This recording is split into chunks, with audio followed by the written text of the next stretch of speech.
Voici la correction du QCM et du test du début d'année. Alors, pour commencer, développer et réduire 3x moins 2 au carré. C'est une identité remarquable. C'est a moins b au carré qui, quand on la développe, donne a carré moins 2ab plus b carré.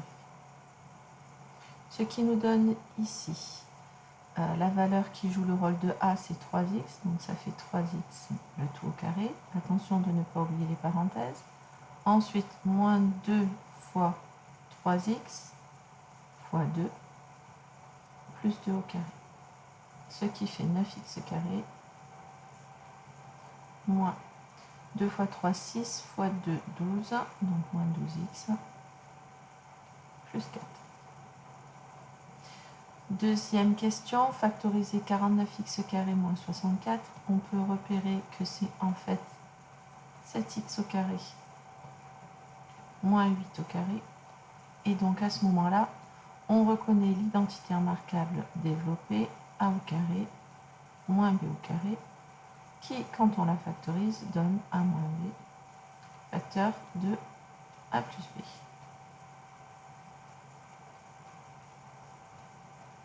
Donc, on obtient ici, ce qui joue le rôle de a, c'est 7x, donc ça fait 7x moins la valeur de b, 8, facteur de 7x plus 8. Question suivante, il faut résoudre 2x plus 4 égale 0. Pour cela, il faut isoler la valeur de x dans un membre. D'abord, nous allons débarrasser de ce plus 4, ce qui donne 2x plus 4 moins 4 égale 0 moins 4. Si je réduis, ça fait 2x égale moins 4. Ensuite, il faut se débarrasser du 2 en divisant tout par 2. Donc, ça fait 2x sur 2 égale moins 4 sur 2, ce qui donne x égale moins 2. On n'oublie pas de conclure soit avec une phrase, soit une phrase mathématique. Cette phrase-là suffit, s égale entre accolades moins 2. Développer et réduire l'expression, on reconnaît l'identité remarquable que l'on vient d'utiliser dans l'autre sens cette fois-ci, c'est-à-dire a moins b, a plus b facteur de a moins b, qui quand on la développe donne a carré moins b carré. Ce qui joue le rôle de a dans cette expression, c'est 3x, qui joue le rôle de b, c'est 4, donc ça fait 3x au carré moins 4 au carré, ce qui fait 9x au carré moins 16. Expression à factoriser suivante, on reconnaît ici une identité remarquable, 25x au carré, c'est 5x le tout au carré. Ensuite, 36 au carré, c'est 6 au carré. Et entre 60x carré, c'est 2 fois 5x fois 6.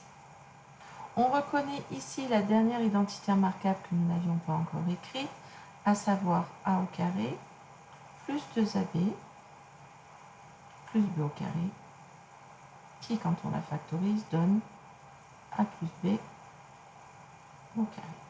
Et donc, ce qui joue le rôle de a ici, c'est 5x, et ce qui joue le rôle de b, c'est 6, donc ça fait 5x plus 6, le tout au carré. Question 6, résoudre l'équation. Pour cela, il faut isoler les x dans un membre, les nombres dans l'autre, ce qui donne 3x plus 5, on se débarrasse du 5 en faisant moins 5, égale 8x moins 4 moins 5. Si je réduis, ça fait 3x égale 8x moins 9. On a des x dans le second membre, donc on s'en débarrasse en faisant moins 8x dans chacun des membres.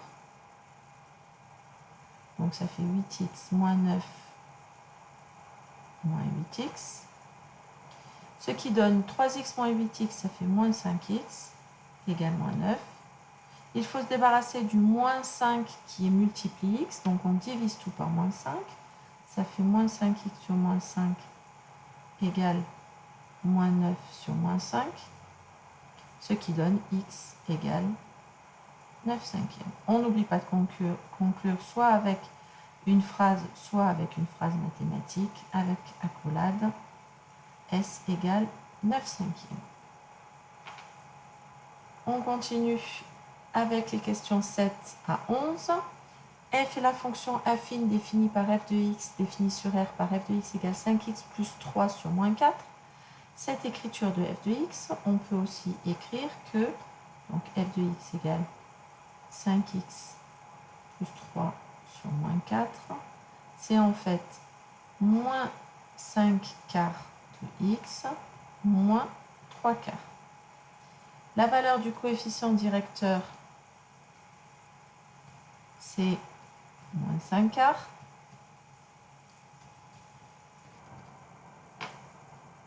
La valeur de l'ordonnée à l'origine, c'est moins 3 quarts. Ce qui influence les variations de la fonction, c'est le coefficient directeur. Quand on a une fonction affine f de x égale mx plus p, si m est positif, f sera croissante. Si m est négatif, f sera décroissante. Ici, notre valeur de m, c'est moins 5 quarts. Donc, c'est négatif. Donc, notre fonction est strictement décroissante. Question 8, fonction inverse. Je vous rappelle quelle est la représentation graphique déjà de la fonction inverse. Une fonction inverse, c'est f de x égale 1 sur x. Voilà pourquoi elle est définie sur moins l'infini 0 exclu union 0 exclu plus l'infini, puisque 0 est une valeur interdite. Et la représentation graphique est l'hyperbole, que voici. Donc elle est comme ceci sur la partie des négatifs et comme ceci sur la partie des positifs. Et donc du coup, quand on regarde la représentation graphique, on se rappelle qu'elle est décroissante puis décroissante. On continue avec les questions 9 à 11. Donc on s'intéresse à une droite et ce qui nous intéresse, c'est à partir du graphique de lire le coefficient directeur et l'ordonnée à l'origine. Un petit rappel de la leçon. Donc si je trace une droite, faire une représentation graphique avec une droite que voici, l'ordonnée à l'origine va se lire à l'intersection de l'axe. Ici, nous avons la valeur de P. Et pour ce qui est du coefficient directeur, il faut regarder comment on se déplace en abscisse et pour voir quel est le déplacement qui correspond en ordonnée. Et la valeur de M, c'est égal à delta Y sur delta X. Ici, si je m'intéresse donc au graphique, la droite D, la voici. Pour passer de ce point-là à ce point-ci, le déplacement que je fais en abscisse correspond à delta X égale 2. Et le delta Y qui correspond, c'est celui-ci qui vaut moins 1. Donc, ce qui nous donne pour la valeur de M égale moins 1 sur 2, donc moins 1,5, ce qui est cette solution. Pour l'ordonnée à l'origine, on a dit que c'était la droite qui coupait l'axe des ordonnées, c'était la valeur. Donc pour la droite des primes, on lit la valeur de P ici, qui correspond à moins 1. Question 11 qui n'a aucun rapport avec le graphique. On sait qu'une équation est de la forme de la droite et de la forme y égale mx plus p. Donc si le coefficient directeur vaut 3, on va avoir notre droite qui a pour début 3x plus p. Il nous faut trouver la valeur de p. On sait que le point A appartient à la droite D. Donc si x vaut moins 3, comme c'est le cas dans le point A, alors le y est égal forcément à moins 4. Ce qui veut dire, si je prends l'équation, je vais forcément avoir moins 4 qui est égal à 3 fois moins 3 plus p.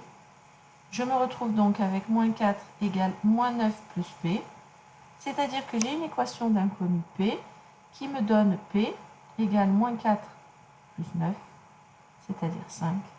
Donc la solution est la troisième. On continue avec les questions 15, les questions 12 à 14 d'abord, un petit peu de cours.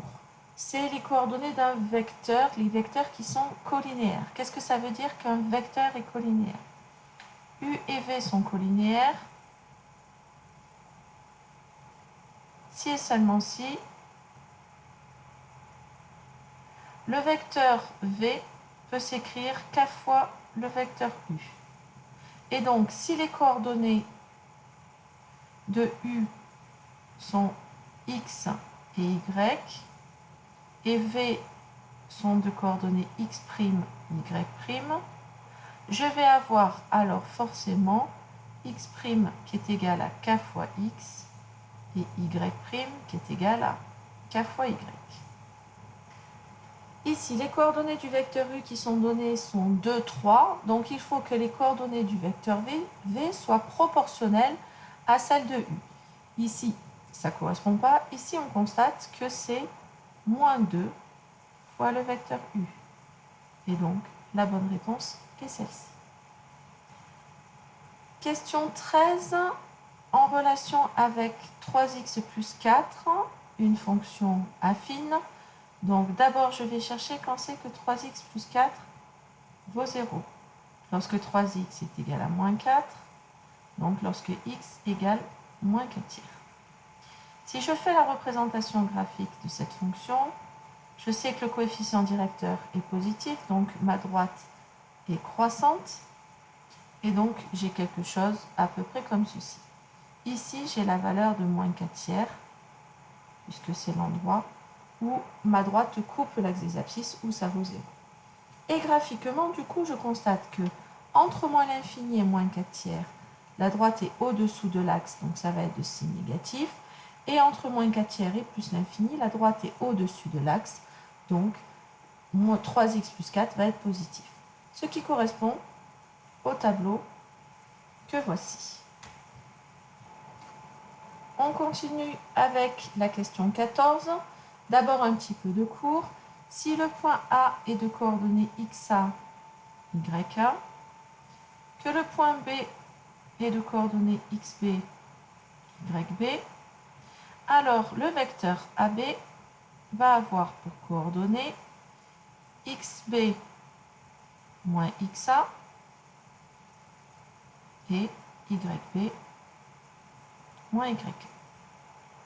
Donc ici, dans notre exercice, ça nous donne les coordonnées du vecteur AB qui sont le point A est de coordonnées moins 2, 3, le point B est de coordonnées 4, 5, donc ça donne 4 moins 2 et 5 moins 3. Ce qui donne pour le vecteur AB 4 moins 2, ça fait 6, 5 moins 3, ça fait 2. Donc les coordonnées sont 6, 2. On peut les écrire en ligne ou en colonne. Moi, je préfère les écrire en colonne, donc, car c'est un vecteur force, un vecteur, et que les forces en mécanique se représentent par des colonnes, des vecteurs colonnes. On continue avec les questions 15 à 17. On vous donne une droite D d'équation cartésienne 2x plus 3y plus 5 égale 0 et on vous demande un vecteur directeur. Alors, un petit peu de cours. Une équation cartésienne D, ça va être la forme ax plus by plus c égale 0. Un vecteur directeur U a pour coordonnées moins b et a. Toujours. Donc ici, si je reprends l'exercice, la valeur de A, c'est 2, la valeur de B, c'est 3, la valeur de C, c'est 5. Un vecteur U a pour coordonnées moins BA, ce qui me donne moins 3 et 2. Donc, c'est la réponse C qui correspond. Question d'après, même chose, toujours, la valeur de A, c'est moins x, donc c'est moins 1. La valeur de b, c'est moins 4. La valeur de c, c'est 2. Donc, un vecteur directeur, ça va donner moins BA, moins 4, ça fait 4, et A, moins 1. Donc, ça nous donne ceci. Question suivante. J'ai fait une erreur dans cette question. Aucune des valeurs proposées n'est possible. Alors, j'explique pourquoi. Si je prends f de moins 2,8 et f de moins 2,5. Moins 2,8, il est entre moins 3 et 0. Je peux le mettre là. Et f de moins 2,8, il est là. Moins 2,5, il est un petit peu plus grand. Donc, je peux le mettre ici. Et là, j'ai f de moins 2,5. Comme la fonction f est décroissante sur l'intervalle moins 3, 0, j'ai f de moins 2,8 qui est plus grand que f de moins 2,5. Prenons le suivant, f de 0,3, f de 1. 0,3 c'est entre 0 et 2, donc 0,3 ça peut être ici. F de 0,3 va être là. 1 est ici et f de 1 va être là. Sur l'intervalle 0,2, notre fonction est croissante et donc f de 0,3 va être plus petit que f de 1. Et puis pour terminer, sur l'intervalle pour f de 2,8 et f de 2,5, c'est entre 2 et 5. 2,8, c'est la valeur la plus grande. Donc j'ai f de 2,8 ici. 2,5 est ici. Et comme notre fonction est croissante, f est décroissante, pardon, sur cet intervalle de 5, f de 2,5 est plus grand que f de 2,8, donc f de 2,8 est plus petit que f de 2,5. Donc, pardon, il y avait une bonne réponse. C'était celle-ci qui était juste. Je croyais avoir fait une erreur. Dernière question, les questions 18, 19 et 20, où on en revient à de la géométrie représentée. Calculer les déterminants. Alors, on va revoir un peu ce que c'est. Si j'ai un vecteur U de coordonnées x, y, V de coordonnées x' et y', le déterminant des vecteurs U et V se calcule en posant les coordonnées de U en colonne, les coordonnées de V en colonne, et on fait un produit en croix, x fois y' moins y x'. Ce qui nous donne dans notre énoncé, donc le déterminant de U et de V est égal à 2, 6, moins 1, 3, ce qui fait 2 fois 3, moins 6 fois moins 1.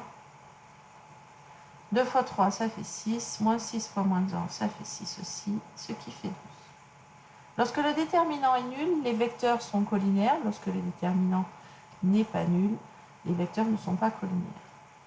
Un petit peu de cours ici aussi. Si j'ai A de coordonnées XA, YA et B de coordonnées XB, YB, la distance AB, elle est donnée par la racine carrée de XB moins XA au carré plus YB moins YA au carré.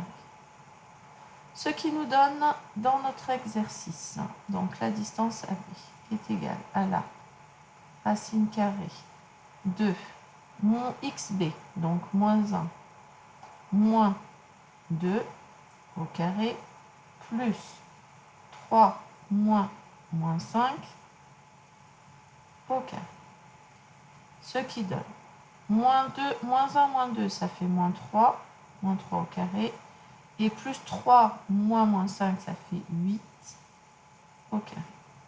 Ce qui donne racine carrée de 9 plus 64, ce qui fait racine carrée de 73. Dernière chose, si j'ai le point A de coordonnées XA, YA, le point B de coordonnées XB, YB, et que je cherche K, le milieu de AB, les coordonnées de K vont être la moyenne des abscisses XA plus XB sur 2, la moyenne des ordonnées YA plus YB sur 2. Ce qui donne pour notre question, le point K va avoir pour coordonnées 2 moins 1 sur 2, moins 5 plus 3 sur 2, ce qui donne K 2 moins 1, ça fait 1 demi, moins 5 plus 3, ça fait moins 2 sur 2, donc ça fait moins 1. Voilà, j'espère que cette correction vous aura permis de faire le point avec tout ce qui vous posait problème et d'avoir compris davantage de choses. N'hésitez pas à me poser des questions et n'hésitez pas surtout à réviser ce qui pose problème. Je vous rappelle que je vous ai mis en lien le Padlet vers tout le programme de seconde.